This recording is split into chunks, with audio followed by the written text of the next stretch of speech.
नमस्ते बच्चों। मेरे सारे बच्चे कैसे हैं? अच्छे हो? चलिए।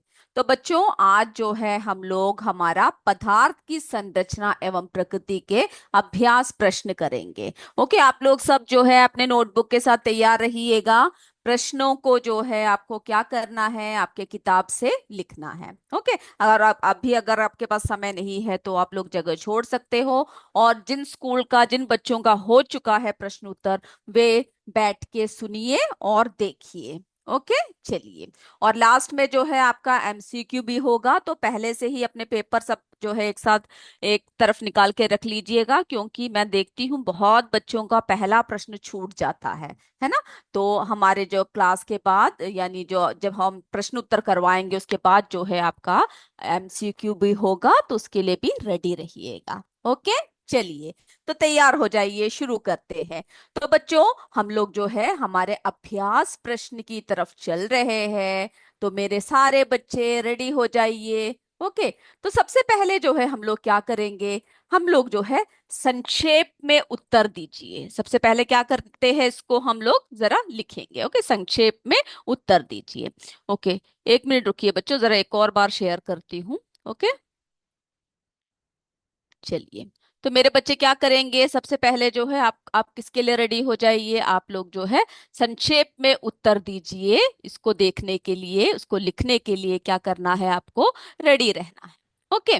तो सबसे पहले हमें क्या करना है, जो उसमें जो बहुत सारे, यानी जो सही उत्तर को टिक करना है, आपके जो फिल इन द ब्लैंक्स है। ओके। और जो सूत्र लिखना है वो सब मेरे बच्चे स्वयं लिखेंगे। ओके, वो सारे बुक में दे रखा है। और कोई भी डाउट है तो आप पूछने से वो हम आपको दिखाएंगे। अभी हम जो है क्या करेंगे, संक्षेप में उत्तर लिखिए का हम लोग करेंगे। ओके। तो सबसे पहला प्रश्न देखिए बच्चों, एक यौगिक का सूत्र। ओके, जो आपका प्रश्न है का एक यौगिक का सूत्र NaOH है। ओके, NaOH है। इसमें कौन कौन से तत्व संयोजित है? ओके। तो आपको पता है, इसको देखते ही पता लग रहा है। Na क्या है बच्चों, सोडियम है ना। O से ऑक्सीजन है। H क्या है, हाइड्रोजन है। तो आप लोग पहले प्रश्न लिख लीजिए और उत्तर को इस तरह से लिखिए। यौगिक, मेरे सारे बच्चे पहले प्रश्न लिख लीजिए। ओके।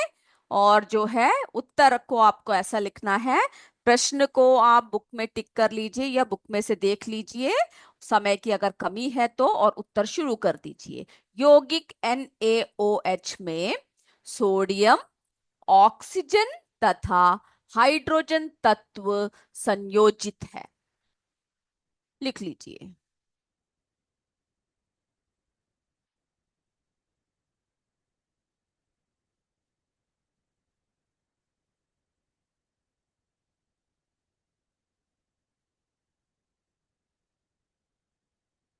आप लोगों का किस किस का हो चुका है ये सारे प्रश्न उत्तर, वो भी जरा कमेंट कर दीजिएगा। ओके। और जिनका हो चुका है वो लोग क्या कीजिएगा, अपने नोटबुक में जो आंसर है उसको देखते हुए आप लोग क्या कीजिए, जो हम बता रहे हैं उसको भी साथ साथ सुनते रहिए। ओके। तो ये हो गया मेरे बच्चों, एक यौगिक का सूत्र है ना। इस तरह से सूत्र कई दे सकते हैं और आपसे पूछा जा सकता है कि कौन कौन से तत्व है।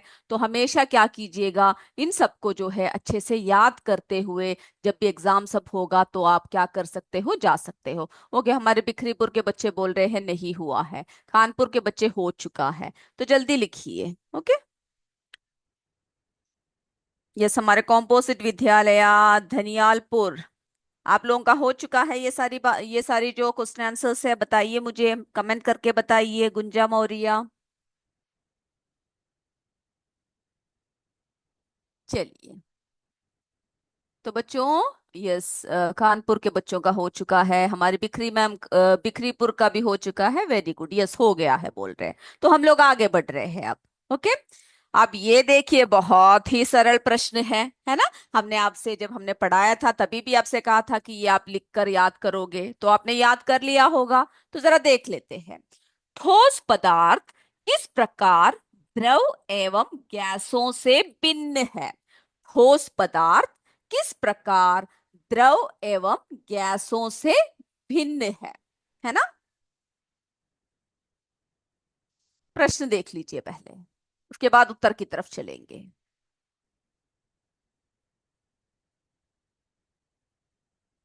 आप लोगों ने याद कर रखा है इस प्रश्न को, बताइए मुझे।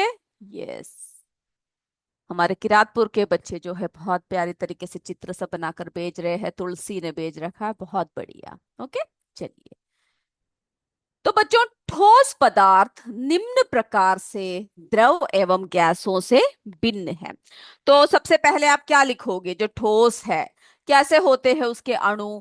ठोस पदार्थों के अणु द्रव एवं गैसों की अपेक्षा अत्यधिक निकट होते हैं। इस बात को लिख भी लीजिए और याद भी कर लीजिए।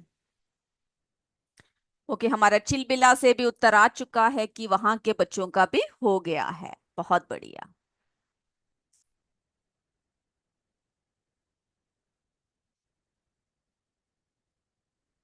चलिए, हो गया बच्चों, ये पॉइंट हो गया।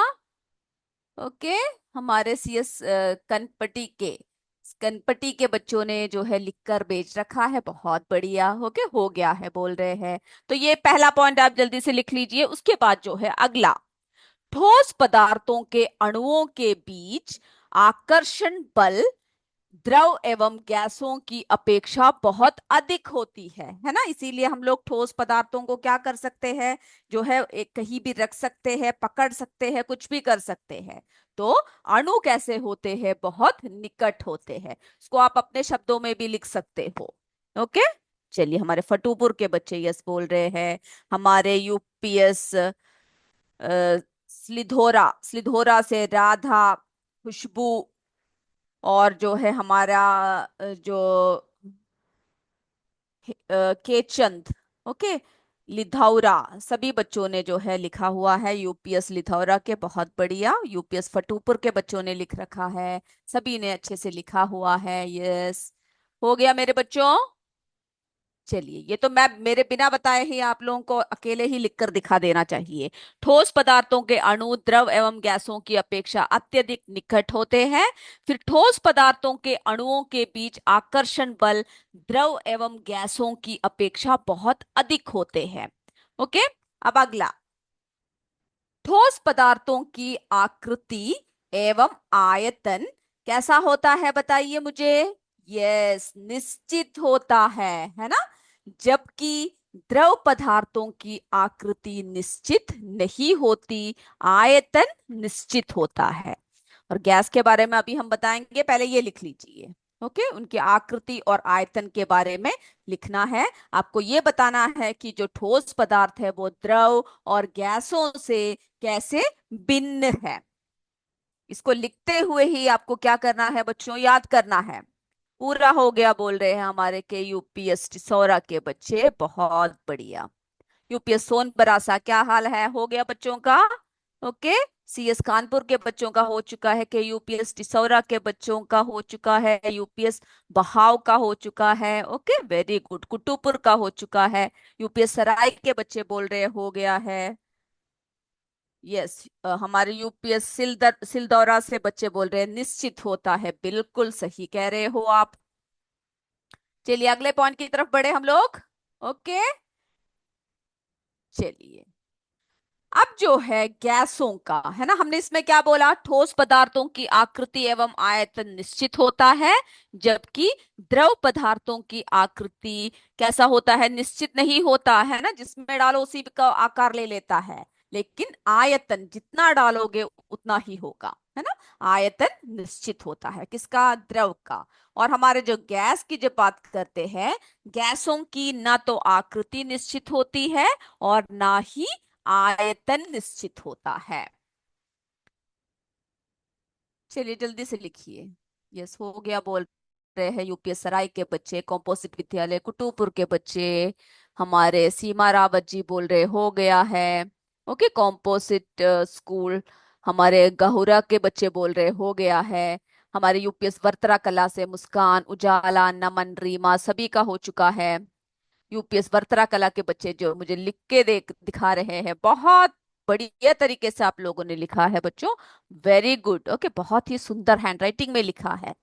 सीएस कनपट्टी के बच्चों का हो चुका है, हमारे मरई पिंडरा के बच्चों का हो चुका है, हमारे चिलबिला, क्या बात है, चिलबिला स्कूल का हो चुका है। ओके, हो गया तो यस बोल दीजिए। चलिए, हमारे जो है कानपुर के बच्चे, ओके, उन्होंने जो है ठोस, द्रव और जो है गैस की उसकी जो अणुओं का चित्र बना रखा है, बहुत बढ़िया। ओके, सोन बरासा के बच्चे, के यूपीएस पिंडरा के बच्चे सभी जो है अपने नोट शेयर कर रहे हैं और बहुत अच्छी तरीके से आप लोगों ने लिखा है। तो हम लोग अगले प्रश्न की तरफ चलते हैं। रासायनिक तत्वों के प्रतीक उपयोग करने का क्या लाभ है? रासायनिक तत्वों के प्रतीक उपयोग करने का क्या लाभ है? प्रश्न पहले देख लीजिए, किस लिए करते हैं हम लोग। ओके, तो बच्चों, रासायनिक तत्वों के प्रतीक का उपयोग करने से हमें रासायनिक अभिक्रिया दर्शाने में आसानी होती है ना। जो रासायनिक अभिक्रिया है उसको दर्शाने में क्या होता है, आसानी होती है, जिससे यह पता चलता है कि अभिक्रिया में तत्व के कितने अणु और कितने परमाणु सम्मिलित होते हैं। ओके, सम्मिलित है। तो इसके लिए हमें क्या चाहिए, रासायनिक तत्वों के प्रतीक का उपयोग करना चाहिए, जिसका उपयोग करने से हमें क्या होता है, लाभ होता है। क्यों होता है, इसका उत्तर हमने अभी आपको दिखाया। चलिए, जल्दी जल्दी लिखना शुरू कर दीजिए। हमारे गौरा के बच्चों का हो चुका है, बोल रहे हैं, बहुत बढ़िया। कानपुर के बच्चों का हो चुका है, यस, किरातपुर। ओके, बहाव के बच्चों का हो चुका है, हमारे शीतल ने जो है दिखा रखा है, बहुत बढ़िया। ओके, हमारे जो है यूपीएस बहाव के बच्चों ने जो है चित्र बना रखा है, या अपने अपने आप बना रखा है, बहुत सुंदर है। ओके, यस बोल रहे हैं। ओके, ओके, हमारे जो है राउंड कला के बच्चे बोल रहे हैं, इससे पहले वाला फिर से दिखाइए। ओके, हम दिखा देते हैं। ओके, चलिए, बाकी सबका हो गया है तो पहले ये लिख लीजिए, उसके बाद जो है इससे पहले वाला एक और बार हम आपको दिखाएंगे। ओके, गैसों का लास्ट वाला जो पॉइंट है, ये हमारे यूपीएस चिलबिला के बच्चों का भी हो चुका है, हमारे राम सिंहपुर का हो चुका है, सीएस मिर्जा मुराद के बच्चों का हो चुका है, सीएस मोरई के बच्चों का हो चुका है। बहुत बढ़िया, बहुत स्पीड में लिख रहे हो आप, क्या बात है।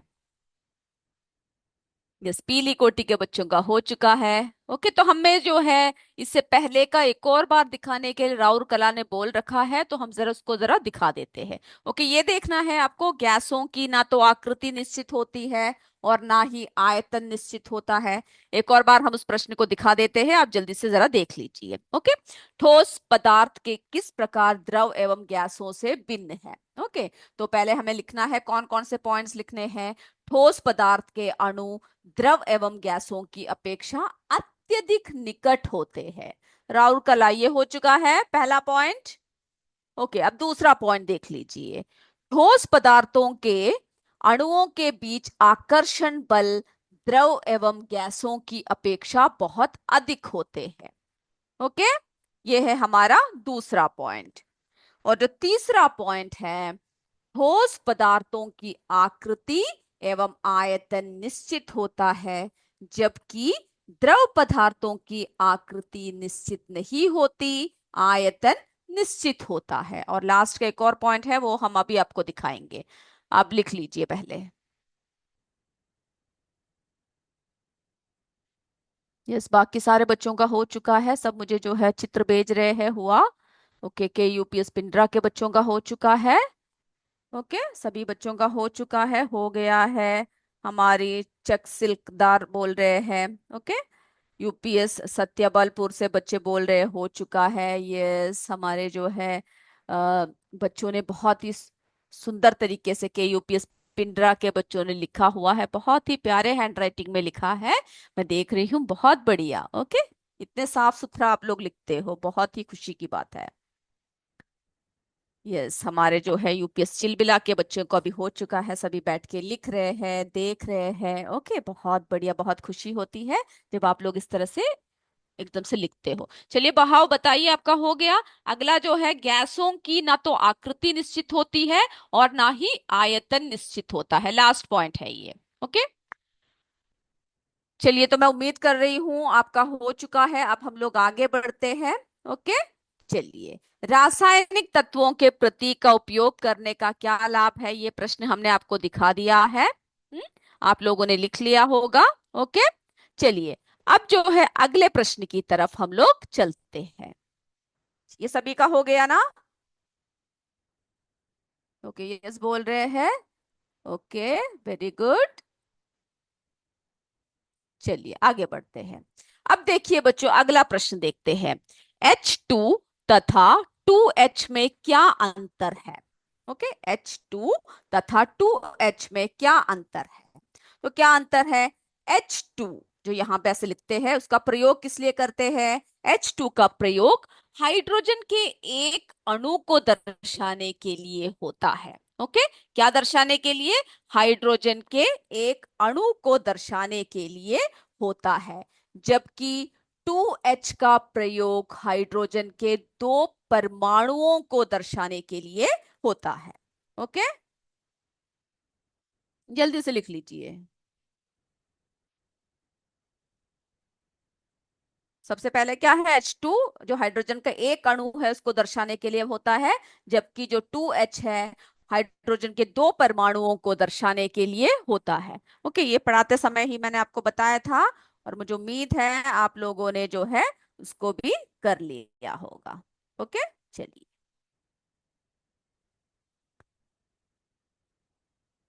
हो गया सभी का?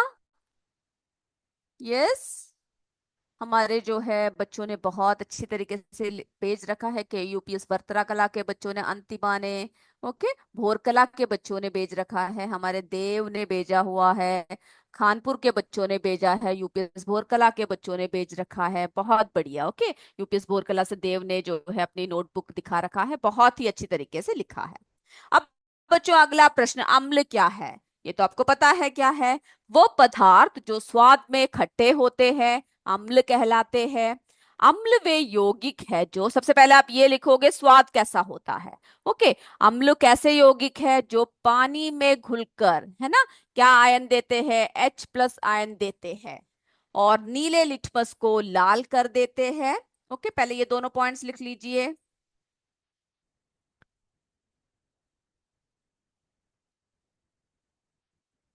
ओके, अम्ल क्या है ये पूछ रखा है, तो आपको जो है क्या कर सकते हो, आपको जो जो पढ़ाया गया है अम्ल के बारे में आप लिख सकते हो। ओके, कैसे होते हैं, स्वाद में कैसे होते हैं, नीले लिटमस को कैसे कर देते हैं, है ना, पानी में घुलकर H+ जो है आयन देते हैं, वो सब क्या कहते हैं? आयन जो है हमारे अम्ल कहलाते हैं। फिर उसके उदाहरण आप लिख सकते हो। ओके, यस, खट्टा होता है, मेरे सारे बच्चों को पता है, मुझे लग रहा है आपने उसी दिन नोट्स को पूरा कर लिया है।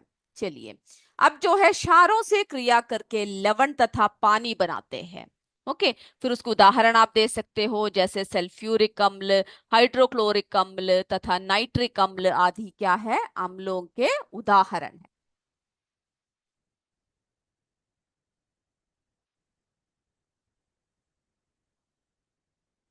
के उदाहरण चाहिए तो आप बुक में क्या कर सकते हो? टिक कर सकते हो। ओके, इसके उदाहरण सारे जो है, जो अम्ल है उसमें दे रखा है, अभी आप क्या कीजिए, उसमें जरा टिक कर लीजिए। ओके, अगर समय की कमी है तो।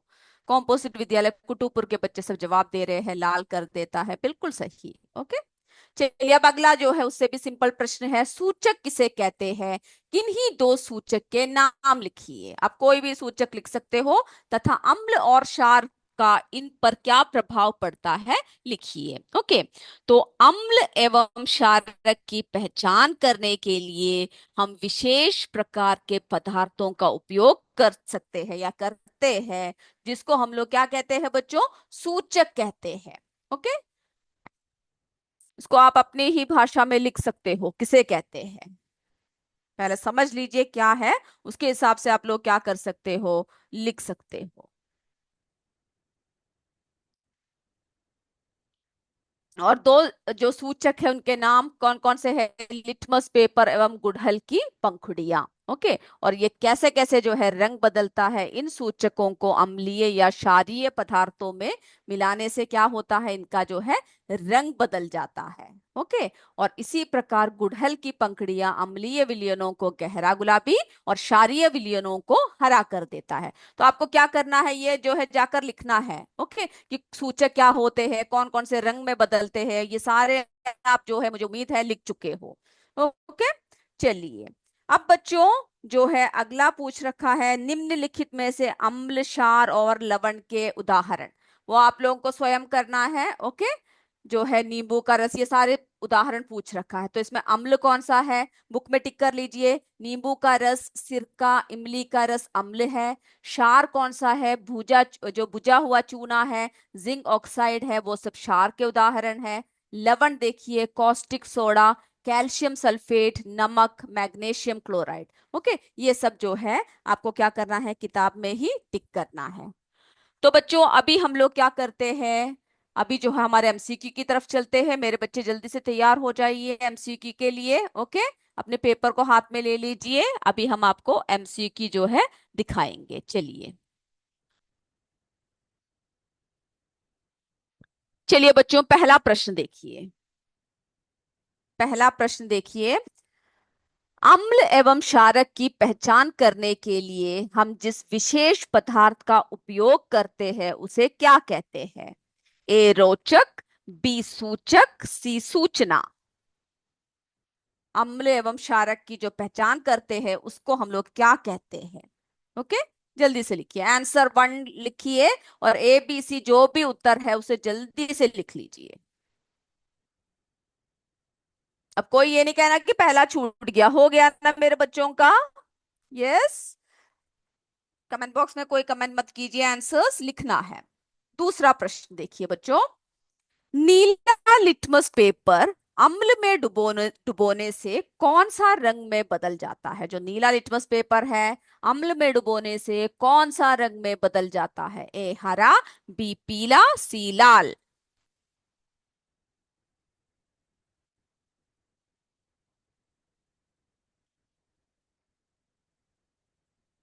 हो गया? ओके। चलिए अगले प्रश्न की तरफ बढ़ते हैं, तीसरे प्रश्न की तरफ चलते हैं।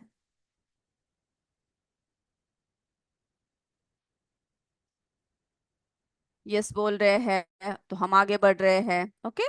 चलिए, उदासीनीकरण अभिक्रिया में जो नया पदार्थ निर्मित होता है उसे क्या कहते हैं? प्रश्न को एक और बार ध्यान से सुनिए।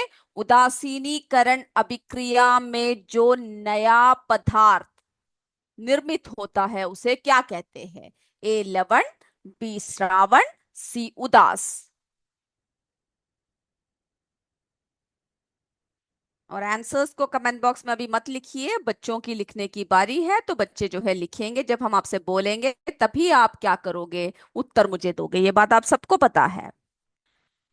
चलिए चौथा प्रश्न की तरफ बढ़ रहा है, मेरे बच्चे ने बहुत जल्दी से इसका उत्तर लिख लिया है, मैं जानती हूं, है ना? यस।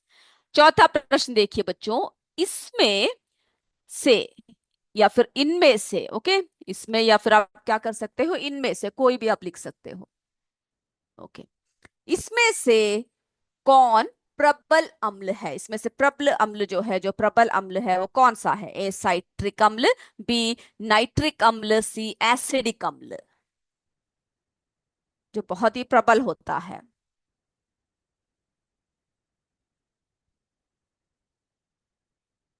चलिए हो गया। अगला देखते हैं, पांचवा प्रश्न। ये सभी यस बोल रहे हैं, बहुत फास्ट हो आप लोग, क्या बात है। इसमें से कौन सूचक नहीं है? सूचक जो है इसमें से कौन सा नहीं है? ए लाल लिटमस, बी फिनोफ्थलीन, सी एंटासिड। सूचक जो नहीं है वो आपको लिखना है, ए बी सी। ओके, पूरा आंसर लिखने की जरूरत नहीं है।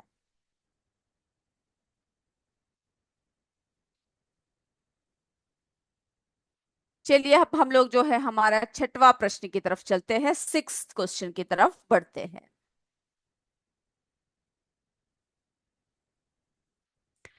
लिटमस, हल्दी तथा गुड़हल डैश सूचक है। लिटमस, हल्दी तथा गुड़हल डैश सूचक है? ए कृत्रिम, बी प्राकृतिक, सी इनमें से कोई भी नहीं। जल्दी उत्तर लिखिए बच्चों। हो गया। ओके, सीमा रावत जी यस बोल रहे, कॉम्पोजिट विद्यालय कुटुपुर सारे बच्चे मेरे यस यस बोल रहे हैं। मरई के बच्चे यस बोल रहे हैं, वेरी गुड। तो हम लोग सातवें प्रश्न की तरफ चलते हैं। सातवां प्रश्न। भस्म का स्वाद कड़वा तथा डैश होता है? भस्म का स्वाद कड़वा तथा डैश होता है? ए मीठा, बी खट्टा, सी कसेला। हमारे सीएस कानपुर के बच्चों का हो चुका है, किरातपुर का हो चुका है, यूपीएस सराय के बच्चे, ओके सभी बच्चों का हो चुका है, सीएस कानपुर के, चिलबिला के बच्चे, यूपीएस राम सिंहपुर के, मिर्जा मुराद के सभी बच्चे जो है हो चुका है। आगे बढ़े हम लोग आठवें प्रश्न की तरफ। ओके, हाइड्रोजन की परमाणुकता कितनी है? हाइड्रोजन की परमाणुकता कितनी है? ए 4, बी 2, सी 3। क्या बात है, आज आप बहुत स्पीड में लिख रहे हो, मुझसे पूछा ही नहीं किसी ने भी कोई आंसर और दिखाने के लिए, एक और बार कोई प्रश्न दिखाने के लिए पूछा नहीं। हम्म, बहुत बढ़िया। अब नौवे प्रश्न की तरफ चलते हैं। चलिए, हमारा नौवा प्रश्न, तो यानी मेरे बच्चों को सबको पता है, उसके सारे आंसर्स है ना, इसीलिए जल्दी जल्दी लिख रहे हैं। नौवा प्रश्न। साबुन में कौन से गुण होते हैं? साबुन में कौन से गुण होते हैं? ए अम्लीय, बी क्षारीय, सी इनमें से कोई भी नहीं।